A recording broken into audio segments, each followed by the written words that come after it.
Hey there sailors, in this video I'm going to show you how you can find Leek in Windrose. Now over on my map right now, I'm in the very first Curse Swamp region on my world. In case you're wondering how you can find the Curse Swamp region, you just need to have unlocked the quest called the Forgotten Relics. You're more than likely going to get this quest once you've defeated the local threat over on the foothills area.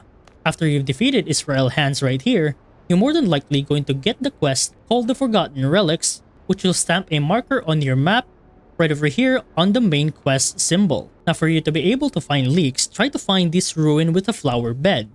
As you can see right there on the resources that can be gathered, you can find leek on the far right corner. Simply approach the ruin right here and you should be able to find some leeks right on top of some fertile soil. Thankfully, it's pretty easy for you to harvest this just by pressing down E on your keyboard. And once you've unlocked leek, you'll now be able to make some tamales, as you can see right here, which will increase your maximum health along with increasing your mastery by 5. And that's pretty much about it on how to find Leek in Windrose.